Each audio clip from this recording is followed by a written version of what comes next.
Are the Texas Longhorns move up one spot in the AP poll after a dominant performance? We discussed that today on today's episode of Locked On Longhorns.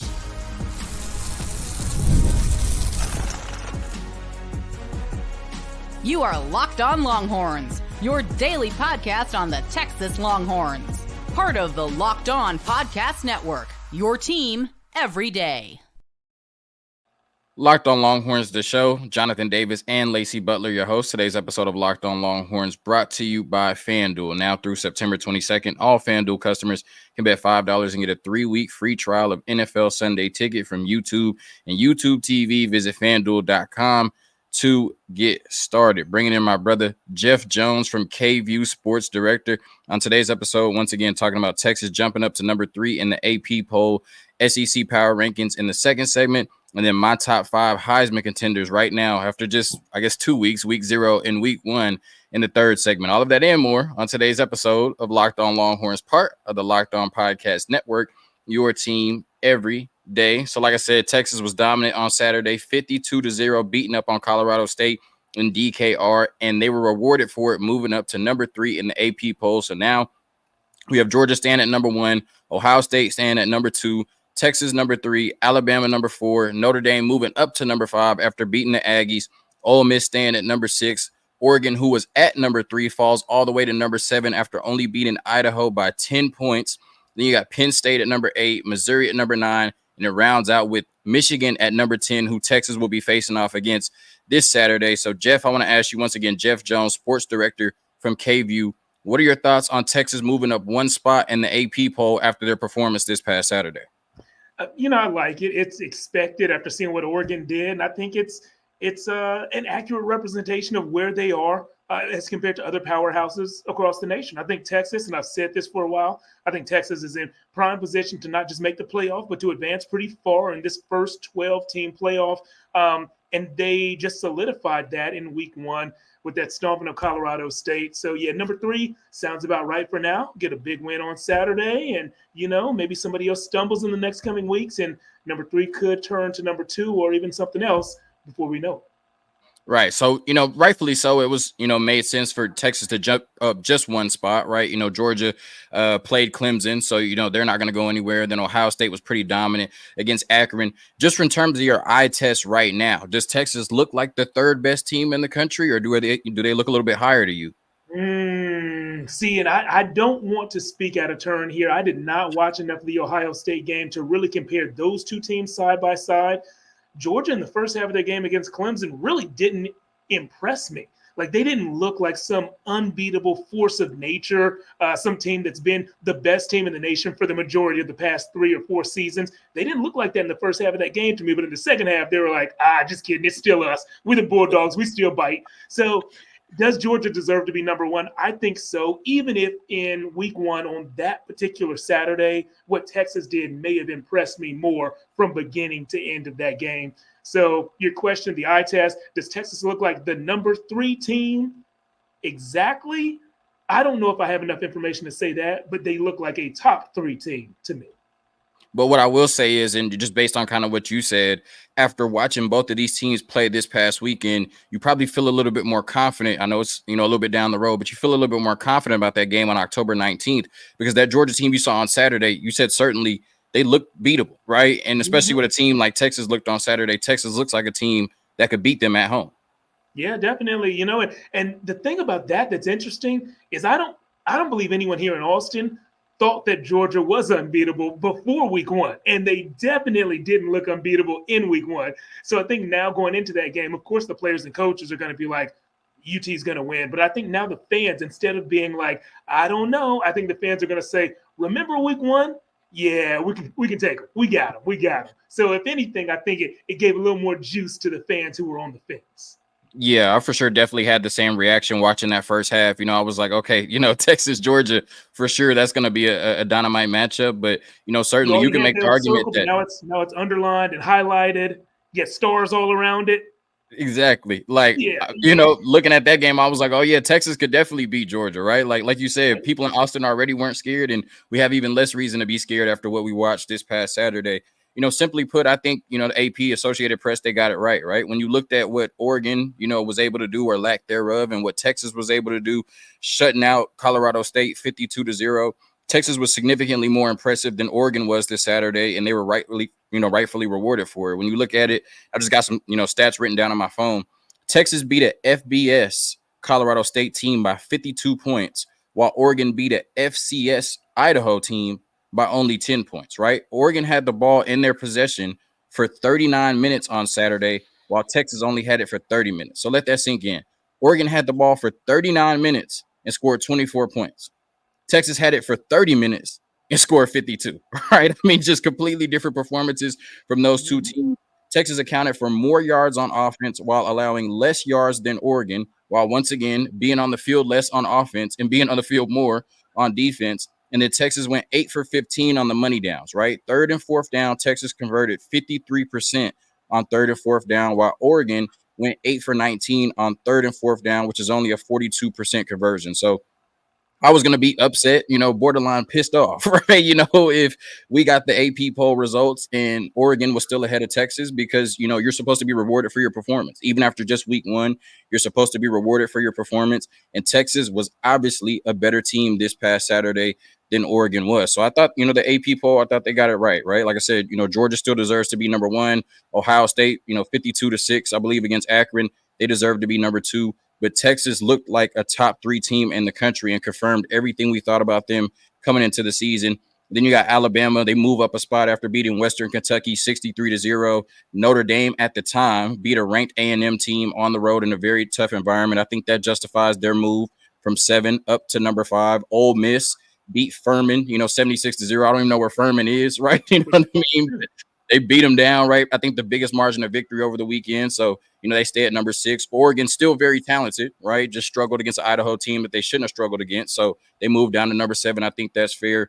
And then, like I said, you had Penn State at number 8. They had a good win against West Virginia. Missouri at number 9. They were dominant. And then Michigan, that team that we'll face off against on Saturday, at number 10. So, Jeff, just your final thoughts on Texas over the weekend and the AP poll and, what you're excited for this weekend, I guess. Man, I think if you're a Michigan fan, maybe some Michigan fans are doing some recon, listening to this podcast or something like that. I think you got to be kind of mad that Oregon's ahead of you. Like, in my opinion, Oregon and Tech lost in week 1.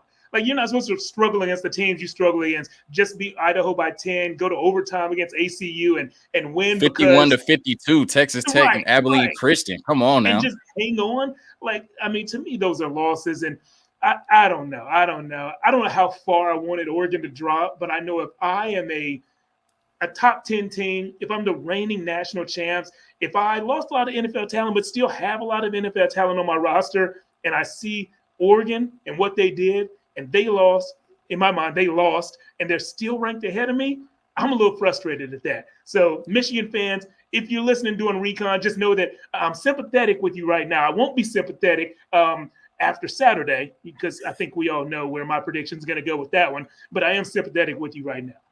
But real quick, the counter argument to that is Michigan didn't necessarily look great either, right? Only beating Fresno State 30-10. And, with 2 minutes left in that game, it was a 13-point game, right? They made it, they dressed it up a little bit with the pick 6 at the end.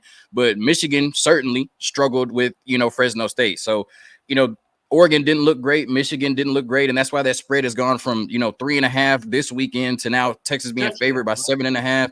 And who knows what it'll be by Saturday. Maybe we'll be favored by double digits. All I know is love having Jeff Jones, sports director from KView, on Locked on Longhorns. Great stuff as always. He'll be on a few more times this season. Jeff, thank you as always.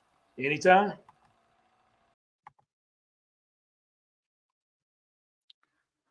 Today's episode of Locked on Longhorns brought to you by FanDuel. You've heard us talk a lot about FanDuel, America's #1 sportsbook. Well, we have something a little different for you. Now through September 22nd, all FanDuel customers can bet $5 and get a 3-week free trial of NFL Sunday Ticket from YouTube and YouTube TV. Then with the YouTube TV base plan, you'll be able to watch every regular season Sunday afternoon out-of-market game. All you need is a Google account and a current form of payment, and you can cancel anytime. Just visit FanDuel.com and download America's #1 sportsbook. All right, so getting into the SEC power rankings, every week Chris Gordy from Locked On SEC will release his SEC power rankings going into the next week. So these are the week 2 SEC power rankings. And if you're on YouTube, I'm going to go ahead and put those up on the screen. If you're listening on audio, just got to take my word for it, right? So as you can see now, the SEC rankings for week 2 are on the screen. And for the most part, I agree with Gordy. I'm just going to run through them. So you look at number 1, Georgia. They were number 1 last week. They stay at the number 1 spot, and I think that's perfectly fine based on what they did against, a really good Clemson defense, at least. Cade Klubnik in the offense left a lot to be desired, and it looks like they're going to leave a lot to be desired throughout the season because Dabo Swinney just refuses to use the portal and actually bring in some good offensive players. But nonetheless, that's still a really tough defense, neutral site game, even though it's in Atlanta. Georgia took care of business, dominating a Clemson team 34-3. A lot of people thought could make some noise in the ACC this year, so Georgia stays at number 1. Texas was at the number 2 spot last week. They stay at the number 2 spot, beating up on Colorado State 52-0. Texas also moved up 1 spot in the AP poll, one of the most dominant teams over the weekend. They did nothing to fall in the SEC power rankings. They stay as the number 2 team in the SEC, and in my opinion, my biased opinion, the biggest threat and contender to Georgia this year in the conference. Number 3, Alabama, staying in that number 3 spot, beating up on Western Kentucky 63-0.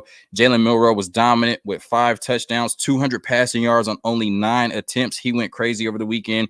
Like I said, Alabama was the number 3 spot in week 1, and they stay at number 3 after their dominant performance. Number 4, Ole Miss, right? They beat up on Furman. Not even sure where Furman is, you know what I mean, or why they were playing Ole Miss. It didn't matter. 76-0. Jackson Dart over 400 yards and 6 touchdowns by halftime. They absolutely smoked Furman. So Ole Miss, number 4 team in the SEC power rankings last week. They stay at number 4 in this week's rankings. Number 5, chalk so far, right? Number 5, Missouri. Last week, they stay at number 5 this week. Beat Murray State 51-0. So Missouri was absolutely dominant. Another top 10 team for the SEC. They're sitting at 9 right now, and they have a chance to move up this week, potentially, depending on what happens in front of them. This is where we got some movement from week 1 to week 2 in terms of the SEC power rankings, right? Going into week 1, Chris Gordy of Locked On SEC had LSU as the number 6 team in the conference. He's also an LSU fan, but don't tell him I told you that, right? So he had LSU as the number 6 team in the conference, but going into week 3, I guess at this point, or week 2, going into week 2 at this point, Tennessee is now the number 6 team in the conference after beating Chattanooga 69-3. Nico Yamaleva looked like one of the best quarterbacks in the country. Not even one of the best young quarterbacks, just best quarterbacks, period. Only played up until the half, accounted for over 300 yards and 4 touchdowns, I believe. He was absolutely dominant. Look forward to that game this weekend against NC State. Obviously going to be a tougher matchup for Tennessee than Chattanooga, but I think Tennessee wins that game as well. Certainly made a case to be the 6th best team in the SEC right now, according to Chris Gordy of Locked On SEC. Last week, Tennessee was the number 7 team. That spot is now occupied by Oklahoma. They moved up a spot from number 8 last week in Chris Gordy's rankings. They beat Temple 51-3. Look at Temple. I don't think Oklahoma was just overly impressive, but they won. They took care of business, and they still won by 48 points, right? So Oklahoma moves up a spot in the SEC rankings, even though I think they only completed like 8% of their third downs. They weren't as impressive as I thought they could have been, but nonetheless, they took care of business, and not every team in the SEC did. So Oklahoma moved up a spot. Number 8 team last week, like I said, was Oklahoma. That spot is now occupied by Auburn. They moved up from the number 10 spot to the number 8 spot in Chris Gordy's rankings from Locked On SEC. Beat Alabama A&M 73-3. Like, I went to Texas Southern, you know what I'm saying? So shout out to my HBCUs. I always had to, hate to see my HBCUs get done like this. But, Auburn certainly went out there and took care of business. Hugh Freeze is looking like he's turning things around at Auburn for sure. So, a nice win, 73-3, even though it was against, like I said, the HBCU. Auburn moves up 2 spots in this week's SEC power rankings. Number 9 team going into this week was Texas A&M. They have dropped all the way to number 11, I guess. And now LSU, who was 6 last week, they've moved down to number 9. Look, I know they lost to USC. I know that they were winning in the fourth quarter, but Lincoln Riley with a defensive coordinator, we always knew at Texas fans that would be a lethal combination. I think USC is going to, make some really make a lot of noise this year, I should say. I think, USC is a really good team. And even though LSU has had really bad luck in the season openers. And even though I think Brian Kelly is now 3-6 against ranked teams, in his time at LSU, I don't think that that's a loss that they should necessarily hang their hat over. Right, a team had to win that game, and I think USC is going to be really good this year. So I think LSU moving down to number 9. After losing 27-20 to USC is pretty fair. I think LSU is still going to be one of the strongest teams in the conference. They still can beat almost anybody on their schedule. They just ran into a really good USC team that executed better than them down the stretch. Number 10 last week was Auburn. Now it is Kentucky. Kentucky moved up from number 11 to number 10. Nothing crazy, nothing super impressive, but they beat who was in front of them, beat Southern Miss 31-0. So Kentucky moves up a spot in the SEC power rankings. Number 11, that was Kentucky last week. It is now Texas A&M. They moved down 2 spots after losing to Notre Dame 23-13. I thought the defense played really, really well in that game. A super defensive matchup between Notre Dame and Texas A&M, but Connor Weigman and that offense just could not do absolutely anything against Notre Dame. Partly, because Notre Dame is now the number 5 team in the country, and they have an elite defense, but also A&M just sucks on offense, right? And they're going to suck on offense for the remainder of the season. So they're at 11 right now. I would not be surprised if Texas A&M continues to move down in the Locked On SEC rankings, according to Chris Gordy. Number 12, Florida was last week. Florida was last week. Now it is Arkansas. Beat Arkansas Pine Bluff 70-0. They looked good, albeit against the HBCU and Bobby Petrino's return as offensive coordinator calling the offense. So Arkansas went out there, beat them 70-0. They started running the clock in the second half, took care of who was in front of them. Arkansas now number 12 in the rankings after being the number 13 team last week. Last week, Arkansas was 13, and now that spot is occupied by Vanderbilt, who moved all the way from number 16 to number 13, right? Vanderbilt was an underdog at home by 2 touchdowns to Virginia Tech and ended up beating them in overtime. So a great win for Vanderbilt, a great win for the SEC, and Vanderbilt moves up 3 spots in the Locked On SEC power rankings this week. South Carolina was the number 14 team last week. That spot is now occupied by Mississippi State. We saw a lot of offense from Blake Shapen, a lot of offense from Jeff Lebby, new head coach in Starksville. They beat Eastern Kentucky 56-7, and Mississippi State moved up 1 spot in the SEC power rankings. Mississippi State was the number 15 team last week, and now that spot is occupied by Florida, right? Florida drops all the way from number 12 to number 15 after losing to Miami 41-17, absolutely getting the doors blown off of them at home in the swamp where they had lost 33 straight games. That team looks hopeless, and Billy Napier is a dead man walking. And last week, Vanderbilt was the number 16 team, the lowest team in the SEC power rankings, and that spot is now occupied by South Carolina, who was only able to beat Old Dominion at home 23-19, right? 23-19, right? So, South Carolina, Lenore Sellers, they have a lot to figure out. Shane Beamer with that team, they are the lowest team right now in the SEC power rankings. So, like I said, Chris Gordy is going to do these every week, his Locked On SEC power rankings. Right now, Texas is number 2, Georgia, number 1. Rightfully so. South Carolina, number 16, the lowest team in the conference. Good to see Vanderbilt not having that moniker for once in probably the last 3-4 years, right? And so we'll see after a big weekend in SEC football what the power rankings look like next week. A quick word from our sponsors, and then we get into my top 5 Heisman rankings, which I'll be doing every week, updating the top 5 Heisman contenders in the country right now, in my opinion.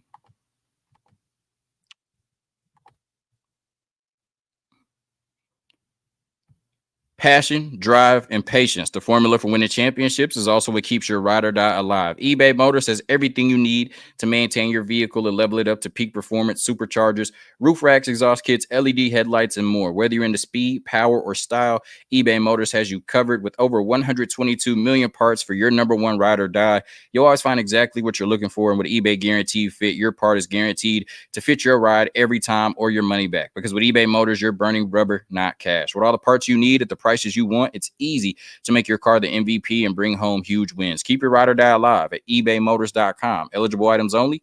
Exclusions apply. eBay Guaranteed Fit only available to U.S. customers. All right, getting out of here, like I said, weekly segment, my top 5 Heisman rankings going into week 2 of college football. wonder if I should do it like 5-1 or 1-5, right? Like, what's the best way to do it? I guess I'll go 5-1, right? So my number 5 is Jalen Milroe, right? I thought he was special. They beat up on Western Kentucky 63-0. And of course, he was a huge part of it. 200 yards passing on only 9 passing attempts, right? Over 22 yards per attempt, which is absolutely insane. 200 yards on only 9 passing attempts. We knew last year he was elite at throwing the deep ball. He continues to be elite at throwing the deep ball and picking up, big yardage on just such few attempts. And then 79 rushing yards as well, right? He's probably the best dual threat quarterback in college football right now. 79 rushing yards, 5 touchdowns accounted for, and was dominant in a shutout of Western Kentucky. So I have Jalen Milroe as my number 5 Heisman candidate right now going into week 2. Number 4, Jackson Dart, 445 total yards and 6 touchdowns by halftime.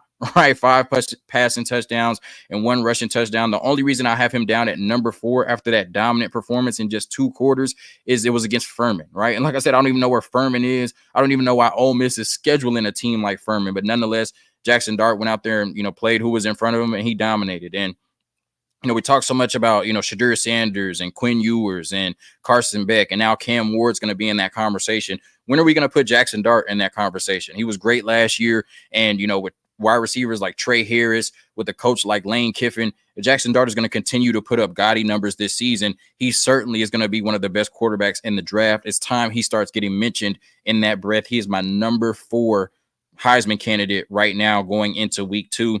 Number 3, right? I don't know how to say his first name. I watched a couple YouTube videos. I tried, right? So I'm just going to call him T-Mac McMillan. And I always want to put a non-quarterback in these rankings because it's such a quarterback award, right? We got to show love to our running backs, our wide receivers, and some of our other players, right? Because they're out here balling too. But T-Mac McMillan, right? The wide receiver from Arizona, 10 catches for 304 yards and 3 touchdowns, including a 78-yarder.